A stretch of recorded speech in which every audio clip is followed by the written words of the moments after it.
Hello student, good evening. ये जो video है आपके प्रैक्टिकल से रिलेटेड है। आप लोग वीडियो के द्वारा प्रैक्टिकल समझ लेंगे।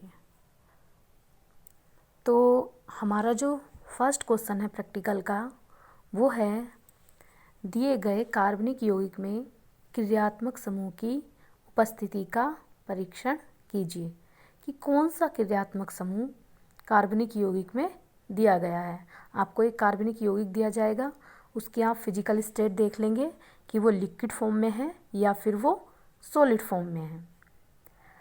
उसके बाद हम लोगों को बताना होता है कि उस कार्बनिक यौगिक में कौन सा फंक्शनल ग्रुप है। आपका डबल बॉन्ड है, कार्बोनिल समूह है, कार्बोक्जिलिक एसिड समूह है, अल्कोहलिक समूह है, या फिर फिनोलिक समूह है, या एल्डिहाइड समूह है। किसी भी एक फंक्शनल ग्रुप को आपको बताना है जो उसके अंदर उपस्थित होगा। ठीक है, तो हम क्या करेंगे, सबसे पहले तो ये भी है कि जो हमें मिला है हम उसे स्मेल करके भी देख सकते हैं, क्योंकि जो आपका कार्बोक्जिलिक एसिड है तो थोड़ी सी तीक्ष्ण गंध होगी उसकी।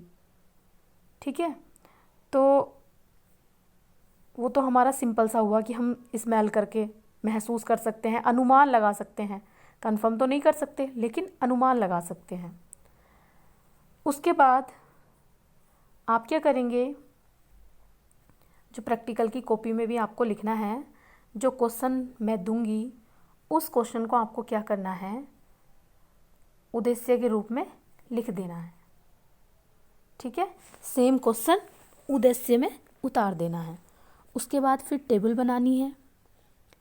टेबल में 3 कॉलम करने हैं, एक में प्रयोग, एक में अवलोकन और एक में निष्कर्ष। ये काम आपको करना है। ठीक है, तो सबसे पहला टेस्ट है हमारा लिटमस परीक्षण। क्या करना है, जो भी आपको यौगिक दिया गया है लिक्विड फॉर्म में है तब तो कोई प्रॉब्लम है ही नहीं। आराम से लिटमस पेपर लिया और लिटमस पेपर के ऊपर क्या किया, एक बूंद आपने ड्रॉपर से रख दी। तो आपने नीला लिटमस पेपर लिया, उसमें एक बूंद कार्बनिक यौगिक की डाल दी। अगर आपका नीला लिटमस पेपर लाल रंग में परिवर्तित हो जाता है तब आप क्या करेंगे, आपको पता है कि जो एसिड होते हैं वो ब्लू लिटमस पेपर को रेड में कन्वर्ट कर देते हैं। तो हमारा जो फिनोल होता है वो भी अम्लीय प्रकृति का होता है, कार्बोक्जिलिक एसिड है वो भी अम्लीय प्रकृति का होता है। अगर बात करें हम एल्डिहाइड की या एसीटोन की, वो आपके अम्लीय प्रकृति के नहीं होते, समथिंग मतलब न्यूट्रल आप उन्हें बोल सकते हैं। तो आपको गैस लग जाएगा कि जो हमारा ब्लू लिटमस पेपर है वो रेड में टर्न हो गया है। तो हम लोग ये पॉसिबिलिटी कर सकते हैं कि या तो हमारा कार्बोक्जिलिक अम्ल हो सकता है या फिर फिनोल समूह हो सकता है। ठीक है, या तो हमारा कार्बोक्जिलिक अम्ल हो सकता है या फिर फिनोल समूह हो सकता है। तो जो प्रयोग आप करेंगे वो प्रयोग आप फर्स्ट कॉलम यानी कि प्रयोग वाले कॉलम में लिख देंगे। उसके बाद जो आपको अवलोकन कर रहे हैं, जो आप देख रहे हैं, जैसे आपने ड्रॉपर से लिटमस पेपर पर बूंद रख दी तो उससे क्या हुआ, आपका जो लिटमस पेपर था उसका कलर कैसा हो गया, ब्लू से रेड में कन्वर्ट हो गया। तो आप वो लिख देंगे अवलोकन में कि हमारा जो लिटमस पेपर है वो नीला लिटमस पेपर लाल रंग में परिवर्तित हो जाता है। अब निष्कर्ष में क्या लिख देंगे, जो हमें अनुमान लग रहा है कि कार्बोक्जिलिक अम्ल समूह या फिनोलिक समूह हो सकता है। उसके बाद ये तो हमारे फर्स्ट था, मतलब अनुमान लगाने का। अभी हमने अनुमान लगाया, कंफर्म नहीं है हम। उसके बाद हम फिर क्या करेंगे, एक कंफर्मेशन टेस्ट करेंगे। कंफर्मेशन टेस्ट का मतलब कि हमें जो लग रहा है क्या वो सच है, उनमें से कौन सा एक है। तो सेकंड हमने किया सेमी सोडियम बाइकार्बोनेट परीक्षण। जैसा कि नाम है, इसमें क्या करते हैं, आप एक टेस्ट ट्यूब लेंगे, टेस्ट ट्यूब के अंदर सोडियम बाइकार्बोनेट को चुटकी से अनुमानित जो मात्रा है 0. मतलब थोड़ी सी चुटकी से डाल देंगे और उसमें 0.2 ml क्या करेंगे, कार्बनिक यौगिक जो आपको दिया गया है लिक्विड फॉर्म में है वो डाल देंगे। ठीक है, और फिर उसे मिला लेंगे, मतलब परख नली को सेक करेंगे, हिलाएंगे। तो अब हम उसका अवलोकन करेंगे। तो क्या है, कोई बुदबुदाहट उत्पन्न नहीं होती। हम सोडियम बाइकार्बोनेट परीक्षण कर रहे हैं, तो यदि उसमें कोई भी रिएक्शन नहीं हो रही, कोई भी अभिक्रिया, या तो उसका कलर परिवर्तित हो जाना चाहिए यौगिक का, या फिर उसमें से आपको फ्यूम्स निकलती हुई दिखाई देंगी, धुआं निकलता हुआ दिखाई देगा, या फिर उसमें आपको बबल्स बनते हुए दिखाई देंगे। तो अगर कुछ भी उसके अंदर, परख नली के अंदर कोई भी आपको प्रतिक्रिया नहीं दिखाई दे रही है, तो इसका मतलब क्या है कि आपका जो कार्बोक्जिलिक समूह है वो उसमें नहीं है, क्योंकि जो सोडियम बाइकार्बोनेट परीक्षण है वो कार्बोक्जिलिक समूह के लिए होता है। ठीक है, उसके बाद हमारा, अब हमें ये तो कंफर्म हो गया कि इसमें कार्बोक्जिलिक एसिड तो नहीं है।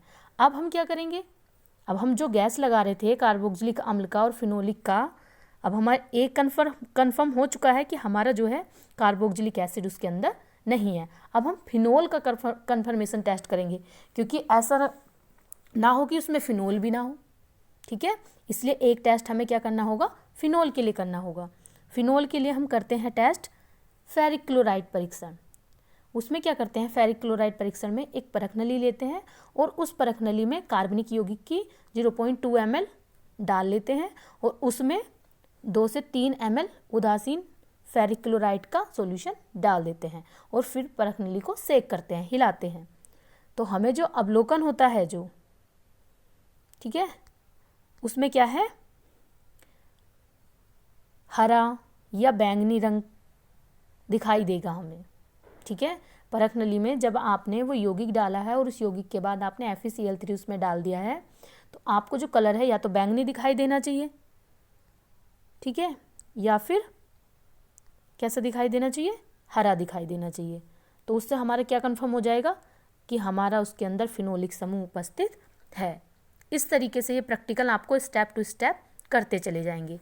उसके बाद नेक्स्ट आप लिखेंगे कि जो हमने अभी परीक्षण किया है कि उस परख नली में फिनोलिक समूह है, तो ये जो हरा रंग या बैंगनी रंग आया है किस वजह से आया है, तो उसकी आपको रिएक्शन भी लिखनी होती है, क्योंकि आप जो ये मिक्सचर आपस में मिला रहे हैं, क्या करा रहे हैं आप लोग, रिएक्शन करा रहे हैं। तो फिर आप हेडिंग डालेंगे फिनोलिक समूह के परीक्षण से संबंधित अभिक्रियाएं, और वहाँ पर आपको फिनोल की जो FeCl3 वाला परीक्षण है उसकी अभिक्रिया देनी है। FeCl3 का सॉल्यूशन लिया था, साथ में क्या लिया था, फिनोल, और अगर इन दोनों की रिएक्शन होती है तो आपका बन जाता है एक कोऑर्डिनेट कंपाउंड FeOC6H5, ठीक है, प्लस 3H प्लस 3HCl। तो ये जो पूरा कॉम्प्लेक्स बना है, कोऑर्डिनेशन कॉम्प्लेक्स, ये क्या होता है, आपका बैंगनी कलर का होता है। तो इस कॉम्प्लेक्स बनने की वजह से हमारा जो ये रंग आया था, हरा या बैंगनी रंग, किसकी वजह से आया था, कोऑर्डिनेट कॉम्प्लेक्स बनने की वजह से। ठीक है, तो ये आपका हो गया फिनोल का,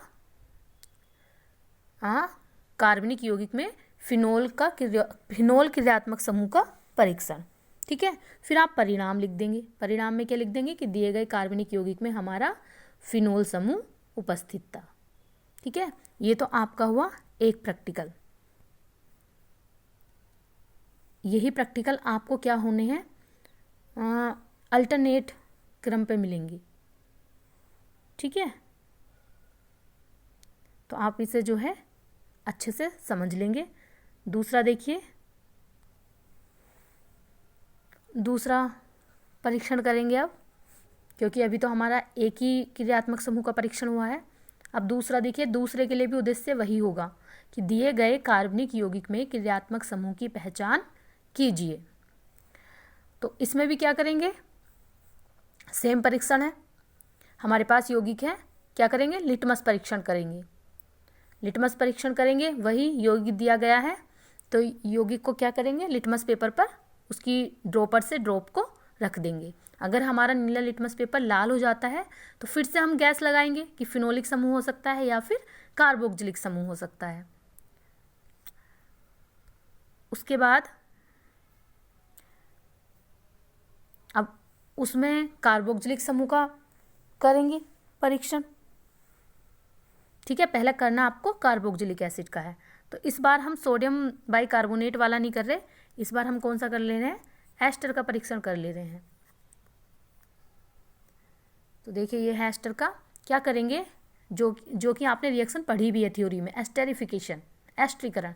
क्या करते हैं कि जो हमारा कार्बोक्सिलिक एसिड है वो लेते हैं और उसमें क्या करते हैं, एथिल अल्कोहल डाल देते हैं, और एथिल अल्कोहल के साथ कुछ बूंदे क्या करते हैं, H2SO4 की एज ए कैटलिस्ट काम करता है H2SO4। वो तीनों चीज़ें मिला देंगे और मिला के उसे क्या करेंगे, गर्म करेंगे। ठीक है, फिर गर्म करने के बाद वो जो हमने ये सब मिश्रण जो लिया है वो किसके अंदर लेंगे, परख नली के अंदर। परख नली में पहले क्या किया, जो हमें यौगिक दिया हुआ है वो डाल दिया, उसके बाद उसमें थोड़ी सी अमाउंट में उसमें एथिल अल्कोहल डाल दिया और कुछ बूंदे उसमें कंसनट्रेट H2SO4 की डाल दी। फिर उसे गर्म किया, गर्म करने के बाद उसे क्या किया, ठंडा करते हैं, और ठंडा करके एक बीकर में पानी लेते हैं और उस पानी में उस मिश्रण को पोर कर देते हैं।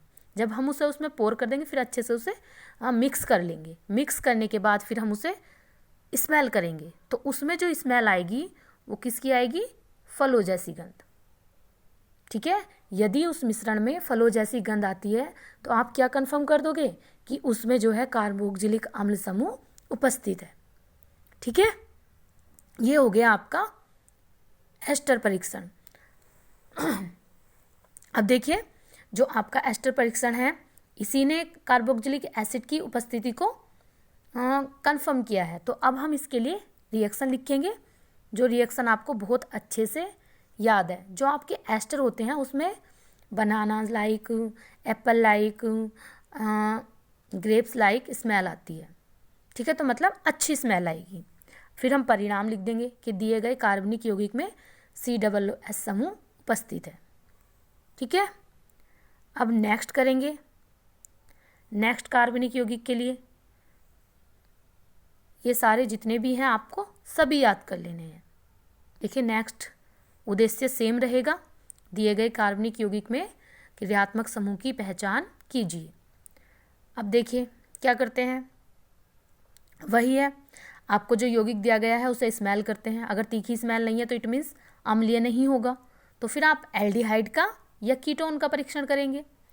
तो एल्डिहाइड और कीटोन दोनों ही क्या करते हैं, सोडियम बाइसल्फाइड परीक्षण देते हैं।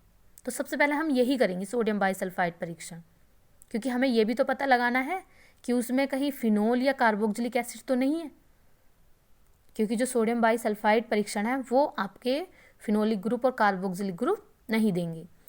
तो देखिए क्या करते हैं, स्वच्छ परख नली लेंगे, उसमें सोडियम बाइसल्फाइड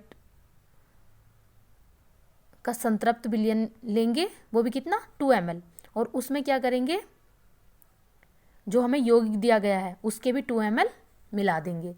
मिलाने के बाद परख नली पर क्या करेंगे, कोर्क का वो जो है उसके जो परख नली का माउथ है उसे क्लोज करेंगे और उसे हिलाएंगे, अच्छे से सेक करेंगे 15-20 मिनट के लिए। फिर उसके बाद रख देंगे उस परख नली को।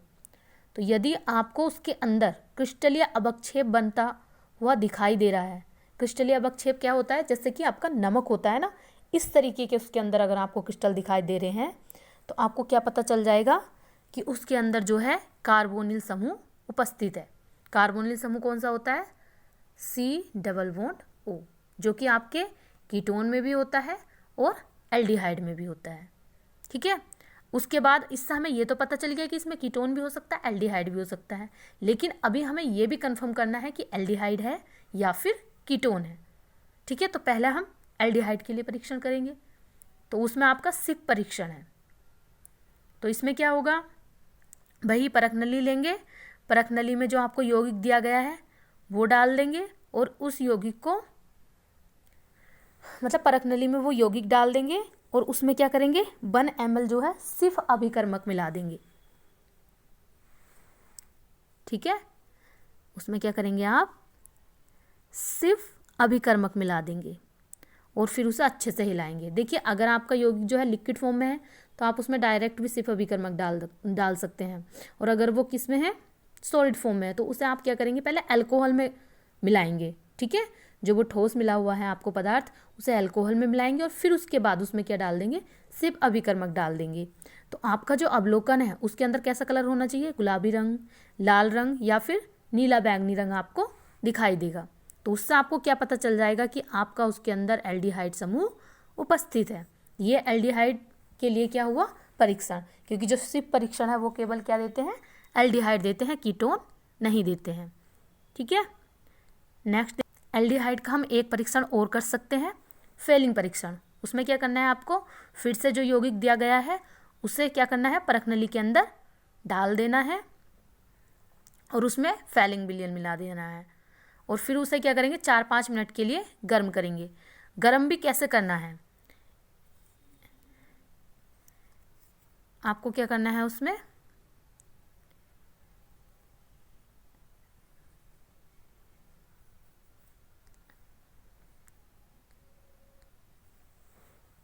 क्या होता है, आपको गर्म इस तरीके से करना है, एक जल ऊष्मक आता है, इस तरीके से स्ट्रक्चर होती है एक,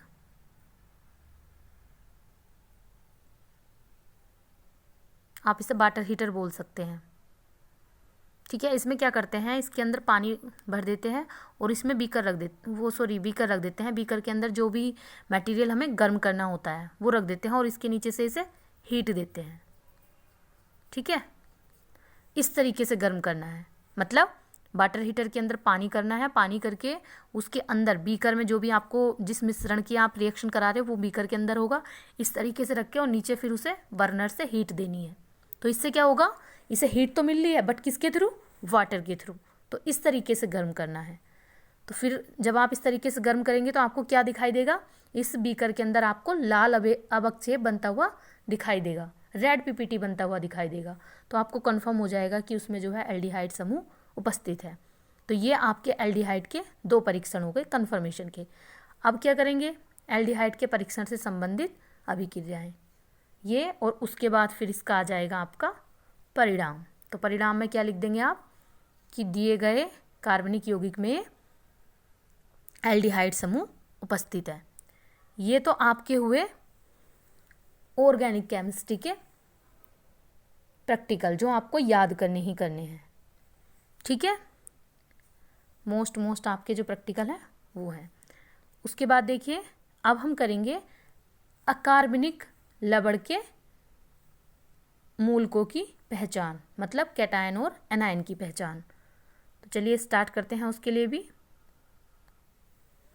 देखिए इसमें क्या होगा, इसमें भी जो क्वेश्चन आपको दिया जाएगा प्रैक्टिकल में वही आपका उद्देश्य में डाल दिया जाएगा। तो क्वेश्चन है आपका, दिए गए अकार्बनिक लवण का विश्लेषण कर क्षारीय और अम्लीय मूलकों की पहचान करना। ठीक है, क्षारीय मूलक होंगे आपके कैटायन और अम्लीय मूलक होंगे आपके एनायन। तो सबसे पहले हम अम्लीय मूलक का परीक्षण करेंगे। तो देखिए अम्लीय मूलक का परीक्षण करने के लिए आपके जो हैं सबसे पहला स्टेप होता है आपका डाइल्यूट एसिड के साथ। ठीक है, जब हम अम्लीय मूलक का परीक्षण करते हैं तो सबसे पहले हम किसके साथ परीक्षण करेंगे, डाइल्यूट एसिड के साथ। डाइल्यूट एसिड में आपका डाइल्यूट HCl भी हो सकता है और डाइल्यूट H2SO4 भी हो सकता है। दोनों में से आप कोई सा भी ले सकते हैं। ठीक है, परख नहीं लेंगे, स्वच्छ होनी चाहिए, शुष्क होनी चाहिए। उसमें क्या करेंगे, जो आपका अकार्बनिक लवण दिया हुआ है उसकी अनुमानित मात्रा 0.5 ग्राम समथिंग डाल देंगे परख नली में और उसमें 2-3 ml तनु H2SO4 या तनु HCl मिला देंगे।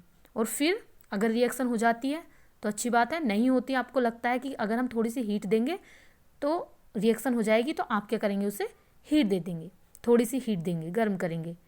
यदि उसमें उसके अंदर कोई रिएक्शन होती है, रिएक्शन होने का मतलब कलर चेंज हो जाए या फ्यूम्स निकलती हुई दिखाई दे आपको या फिर बबल्स आते हुए दिखाई दे, तो आप समझ लेंगे कि हमारी रिएक्शन जो है उसके अंदर हो रही है। जैसे कि यहाँ पे लिखा हुआ है कि क्या हुआ उसमें, जब हमने ये मिला दिया, तीव्र बुदबुदाहट के साथ रंगहीन व गंधहीन गैस निकलती है। ठीक है, बुदबुदाहट का मतलब बबल्स उसमें उठते हुए आपको दिखाई देंगे। तो आप क्या अनुमान लगाएंगे, कार्बोनेट हो सकता है। अब हमें अनुमान तो लग गया कि कार्बोनेट हो सकता है, लेकिन हमें अनुमान पर ही नहीं रुकना है, उसके बाद कंफर्मेशन करना है उसका। तो अब क्या करेंगे, जो गैस वहाँ पे निकल रही थी उस परख नली से, उस गैस को चूने के पानी में प्रवाहित कर देंगे। चूने के पानी को लाइम वाटर भी बोलते हैं, फॉर्मूला होता है CaOH का होल ट्वाइस। तो चूने का पानी कैसा हो जाएगा? दूधिया। आपको दिखाई देगा, आप लोकल में लिखेंगे चूने का पानी दूधिया हो जाता है। तो हमारा जो CO3-2 है, कार्बोनेट जो है वो क्या हो जाएगा? कन्फर्म हो जाएगा। अभी हम इसका एक और कन्फर्मेशन टेस्ट भी दे सकते हैं। क्या है कि यदि हम चूने का पानी दूधिया हुआ है, उस गैस को अधिक मात्रा में प्रवाहित करेंगे, ठीक है, आप उसे अधिक टाइम तक हीट करते रहेंगे, तो क्या होगा? वो जो दूधिया रंग है कैसा हो जाएगा? खत्म हो जाएगा, विलुप्त हो जाएगा। तो ये इससे भी हमें क्या पता चलेगा कि जो हमारा कार्बोनेट है वो उसके अंदर उपस्थित है। एक टेस्ट और करते हैं, कन्फर्मेशन टेस्ट, वो है आपका मैग्नीशियम सल्फेट परीक्षण। इसमें क्या करना है आपको? परख नली के अंदर लवण का मूल विलयन जो आपने डाइल्यूट HCl डाल के बनाया था, उस विलयन को लेंगे और उस विलयन में क्या करेंगे?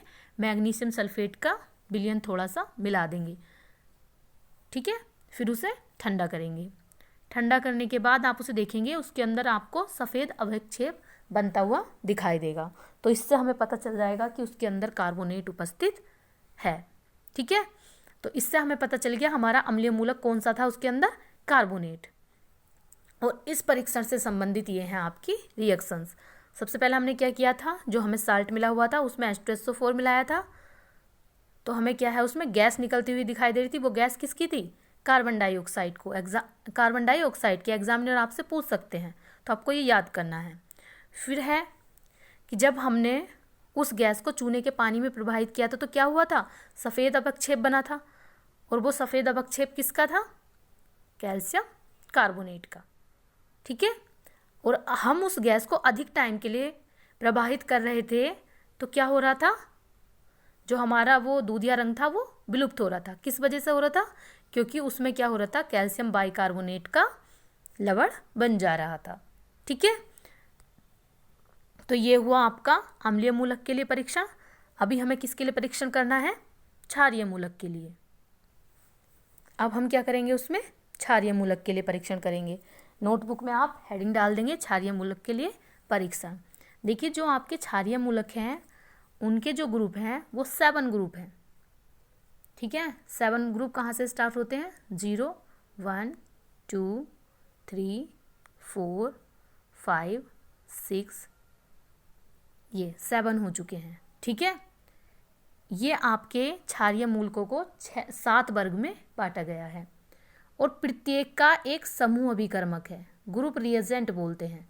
जैसे कि आपका 0 ग्रुप का होता है NaOH, ठीक है। तो ये भी आपको याद करना है, प्रत्येक ग्रुप का समूह अभिकर्मक आपको याद करना है। जैसे प्रथम का होता है डाइल्यूट HCl, ठीक है।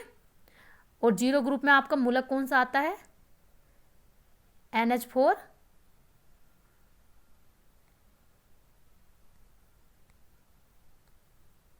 NH4+, ठीक है। फर्स्ट ग्रुप में आपका आता है Pb+2।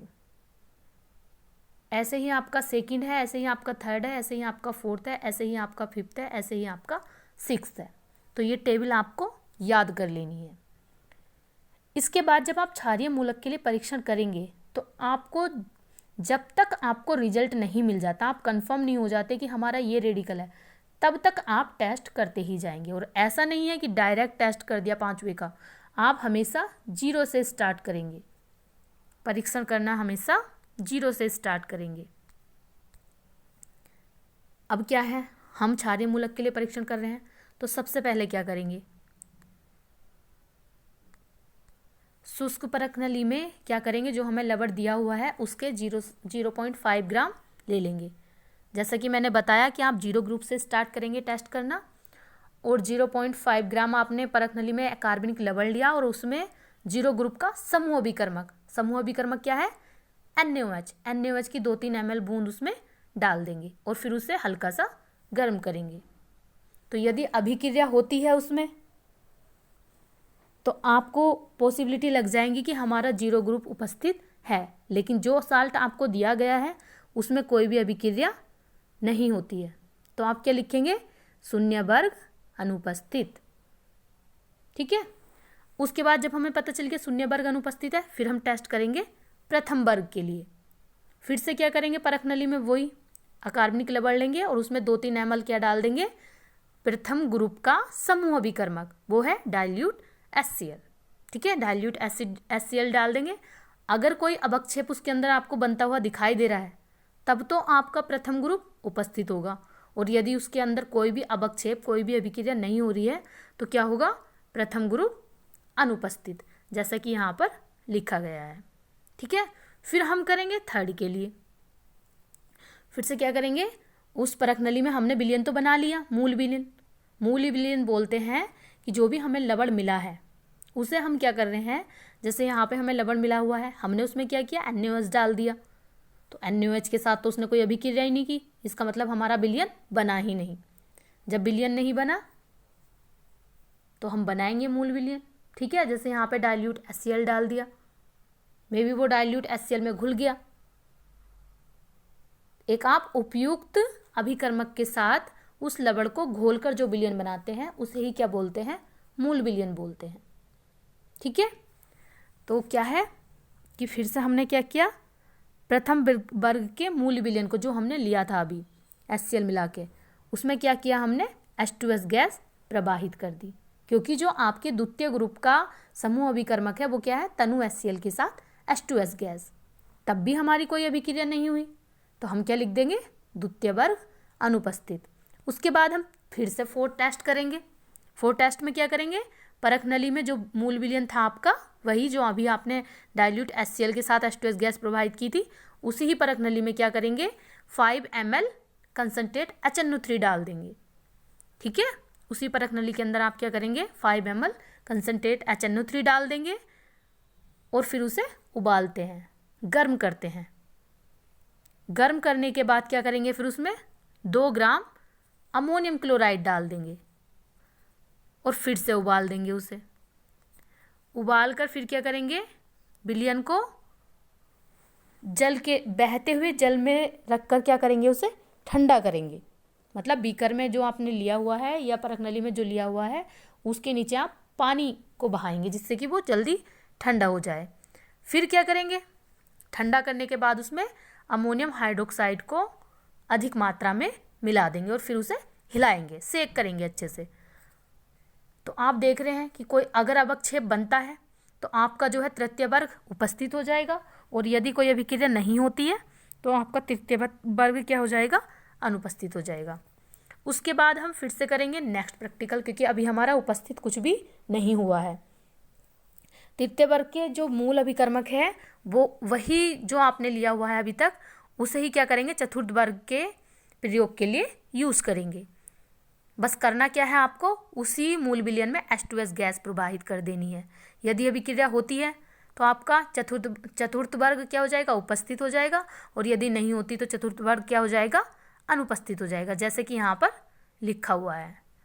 उसके बाद फिर हम करेंगे आगे, क्योंकि अभी तक हमारा कोई भी वर्ग उपस्थित नहीं हुआ है।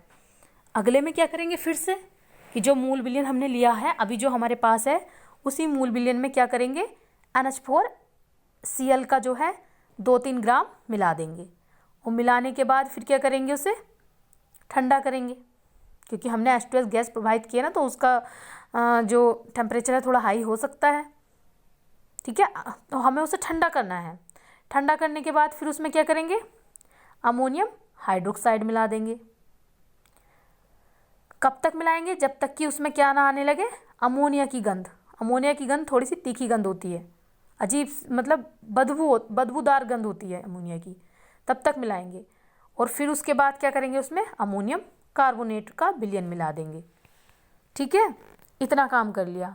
अब उसमें सफ़ेद अवक्षेप यदि बनता है तो हमारा क्या हो जाएगा, पंचम वर्ग उपस्थित, और यदि नहीं बनता है तो आप क्या लिख देंगे, पंचम वर्ग अनुपस्थित। लेकिन जो साल्ट हमें दिया गया है उसमें क्या है, पंचम वर्ग उपस्थित है, तो हमने यहाँ पर दिखा दिया। उसके बाद क्या करेंगे, सफ़ेद अवक्षेप बना है, हम उस अवक्षेप को छान लेंगे, जो भी हमारा विलयन है उसे छान लेंगे। जब हम फिल्टर पेपर से छान लेंगे तो जो फिल्टर पेपर से नीचे निकल कर लिक्विड फॉर्म बचेगी उसे बोलते हैं फिल्ट्रेट। ठीक है, जो छन चुका है उसे क्या बोलते हैं, फिल्ट्रेट। और जो फिल्टर पेपर के ऊपर बचा है, जैसे कि हम छलनी से चाय छानते हैं तो छलनी के ऊपर चाय पत्ती बचती है, तो उसे क्या बोलेंगे, अवक्षेप। प्रेसिपिटेट, और जो नीचे चाय निकल गई उसे क्या बोलेंगे हम, फिल्ट्रेट। ठीक है, फिर उसके बाद हमने छान लिया, छानने के बाद जो फिल्टर पेपर के ऊपर पीपीटी बचा है, उस पीपीटी को क्या करते हैं, पानी से धुल लेते हैं, बीकर में धुल लेंगे, और फिर उसमें क्या करेंगे, एसिटिक एसिड जो डाइल्यूट है उसे गर्म करेंगे और वो उसमें मिला देंगे। ठीक है, इतना कर लिया हमने, बिलियन बना लिया। अब उस बिलियन के हम क्या करेंगे, 3 हिस्से कर लेंगे, क्योंकि जो आपका पंचम वर्ग है उसमें 3 रेडिकल होते हैं आपके, बेरियम, स्ट्रोंशियम, कैल्शियम। तो सबसे पहले हम बेरियम का टेस्ट करते हैं, उसके बाद स्ट्रोंशियम का करते हैं, उसके बाद कैल्शियम का करते हैं। इसलिए हमने उसके बिलियन के क्या किए, 3 हिस्से कर लिए। पहले हिस्से के साथ हम क्या करेंगे, पोटेशियम क्रोमेट मिलाएंगे। बिलियन के पहले भाग में क्या करेंगे, पोटेशियम क्रोमेट का बिलियन की कुछ बूंदे मिला देंगे। कोई अवक्षेप नहीं बनता, यदि अवक्षेप बनता तो आप लिख देते बेरियम जो है वो आपका उपस्थित है, और अवक्षेप नहीं बन रहा तो बेरियम क्या हुआ, अनुपस्थित। वैसे ही आपका सेकंड में करेंगे। सेकंड में क्या करेंगे, सेकंड भाग में बिलियन के अमोनियम सल्फेट का बिलियन मिला देंगे। यदि अभिक्रिया होती है तो स्ट्रोंशियम प्रेजेंट, और नहीं होती है तो स्ट्रोंशियम अब्सेंट। वैसे ही फिर बिलियन के थर्ड भाग में करेंगे। थर्ड भाग में आपको क्या मिलाना है, अमोनियम ऑक्जेलेट। तो सफ़ेद अवक्षेप बनता है, यदि सफ़ेद अवक्षेप बनता है तो आपका कैल्शियम क्या हो जाएगा, प्रेजेंट हो जाएगा। तो जो आपको साल्ट दिया गया था उसमें क्या, वो साल्ट किसका था, कैल्शियम कार्बोनेट का, क्योंकि हमने कार्बोनेट को एज ए अम्लीय मूलक डिटेक्ट किया है और कैल्शियम को as a basic radical detect किया है। अब उनसे संबंधित यहाँ पर रिएक्शंस है। तो ये आपका था अकार्बनिक लवण का विश्लेषण। ठीक है, जो कि आपको याद कर लेना है। अभी 2 अकार्बनिक लवण के विश्लेषण और है, लेकिन उससे पहले जब आपने ये इतना कर लिया उसके बाद आपको परिणाम भी लिखना होता है। और परिणाम में क्या लिखेंगे कि दिए गए अकार्बनिक लवण में अम्लीय मूलक कार्बोनेट और क्षारीय मूलक कैल्शियम उपस्थित था। ठीक है, यह आपका प्रैक्टिकल हो गया एक कंप्लीट। अब नेक्स्ट प्रैक्टिकल देखिए। नेक्स्ट प्रैक्टिकल में उद्देश्य वही लिखना है जो आपको क्वेश्चन दिया जाएगा कि दिए गए अकार्बनिक लवण का विश्लेषण कर अम्लीय और क्षारीय मूलक की पहचान कीजिए। फिर से टेबल बना लेंगे। प्रयोग, फर्स्ट कॉलम में प्रयोग, सेकंड में अवलोकन और थर्ड में निष्कर्ष। अब फिर से पहले क्या करते हैं, वही अम्लीय मूलक के लिए परीक्षण। एक स्वच्छ परख नली लेंगे और उसमें क्या करेंगे, डाइल्यूट HCl या H2SO4 मिला देंगे। यदि आवश्यकता है तो हल्का सा गर्म कर देंगे। अभिक्रिया होती है तो आपका डाइल्यूट जो HCl है उससे डिटेक्ट होने वाले अम्लीय मूलक कौन कौन से हैं, कार्बोनेट, सल्फाइड, सल्फाइड, नाइट्राइट और एसीटेट। अगर अभिक्रिया होती है तो इनमें से कोई भी एक उपस्थित हो सकता है, और यहाँ पर अभिक्रिया नहीं हो रही है तो इसका मतलब क्या है, कार्बोनेट, सल्फाइड, सल्फाइड, नाइट्राइट और एसीटेट क्या है, अनुपस्थित है। फिर उसके बाद क्या करेंगे, नेक्स्ट प्रयोग करेंगे। परख नली लेंगे, परख नली में लवण लेंगे और लवण में कंसंट्रेट एसिड मिला देंगे। आवश्यकता है तो हल्का सा गर्म कर देंगे। तो क्या हो रहा है, रंगहीन तीक्ष्ण गंधयुक्त वाली गैस निकलती है। तो उससे अनुमान लगाएंगे कि उसमें जो है Cl- उपस्थित है। ठीक है, फिर क्या करेंगे, अब हमें अनुमान तो लग गया, अभी हमें उसका कन्फर्मेशन करना है। तो कन्फर्मेशन के लिए क्या करेंगे, गैस तो निकल ही रही है परख नली में, उसके मुख पर NH4OH से भीगी हुई छड़ ले जाएंगे। तो वो जो गैस है उसका कलर कैसा हो जाएगा, सफ़ेद धुआं निकलेगा। तो उससे आप क्या कह देंगे कि Cl- निश्चित, उसके अंदर Cl- है। एक टेस्ट और है Cl- का, वो है मैग्नीज डाई ऑक्साइड टेस्ट। उसमें क्या करना है, आपको परख नली में लवण लेना है और कुछ मात्रा उसमें MnO2 की मिला देनी है और साथ में कंसंट्रेट H2SO4 की कुछ मात्रा मिलानी है, और फिर आप उसे क्या करेंगे, हीट करेंगे। तो जब आप उसे हीट करेंगे तो उसमें आपको तीक्ष्ण विचलित करने वाली गंधयुक्त हरी पीली गैस दिखाई देगी। तो उससे आपको क्या पता चल जाएगा कि उसके अंदर Cl- उपस्थित है। ठीक है, उसके बाद है आपका वही अभिक्रियाएं लिखनी है आपको, अम्लीय मूलक से रिलेटेड लिख देंगे। फिर आपके क्षारीय मूलक पर आएंगे। क्षारीय मूलक के लिए फिर से वही करेंगे, प्रथम वर्ग के लिए परीक्षण, शून्य वर्ग के लिए क्या करेंगे, परख नली में अकार्बनिक लवण लेंगे और उसमें 2-3 ml NaOH मिला देंगे। तो यदि उसमें अमोनिया के जैसी गंध वाली गैस निकलती है तो आप तो हमारा क्या निष्कर्ष होगा कि शून्य वर्ग हो सकता है। अभी कंफर्म नहीं है, फिर उसका कंफर्मेशन टेस्ट करेंगे। वो जो गैस निकल रही है तो उस गैस को निकलते हुए परख नली के मुंह पर आप क्या करेंगे, तनु HCl से भीगी हुई छड़ लेके जाएंगे। तो वो जो गैस है उससे क्या निकलेगा, सफ़ेद रंग की धुएं वाली गैस निकलती है। तो आपका जो है अमोनियम क्या हो जाएगा, कंफर्म हो जाएगा कि उसके अंदर अमोनियम है। एक टेस्ट और है इसका कंफर्मेशन, वो है आपका नेशनल अभिकर्मक परीक्षण। इसमें क्या करते हैं आप, जो अभी आपने किया है वो मूल विलयन, उसमें गैस निकल रही है, उसमें नेशनल अभिकर्मक को मिला देंगे। ठीक है, वो जो मिश्रण है नेशनल अभिकर्मक में मिला देंगे, वो गैस नेशनल अभिकर्मक में प्रवाहित करेंगे तो हमें क्या है, भूरा अवक्षेप दिखाई देगा, बनता हुआ दिखाई देगा। तो NH4 क्या हो जाएगा, निश्चित हो जाएगा। फिर उसकी अभिक्रियाएं लिख देंगे और अभिक्रियाएं लिखने के बाद फिर हम लिखेंगे परिणाम। परिणाम में क्या लिखेंगे कि दिए गए अकार्बनिक लवण में अम्लीय मूलक Cl- तथा क्षारीय मूलक NH4+ उपस्थित है। ठीक है, उसके बाद आपका 2 प्रैक्टिकल कंप्लीट हुए, तीसरा प्रैक्टिकल देखिए। तीसरे में उद्देश्य फिर से वही लिखेंगे कि दिए गए अकार्बनिक लवण में अम्लीय मूलक और क्षारीय मूलक की पहचान कीजिए। फिर आप लिख देंगे अम्लीय मूलक के लिए परीक्षण। फिर से टेबल बनाएंगे, एक में प्रयोग, एक में अवलोकन और एक में निष्कर्ष। पहला अम्लीय मूलक के लिए परीक्षण। ठीक है,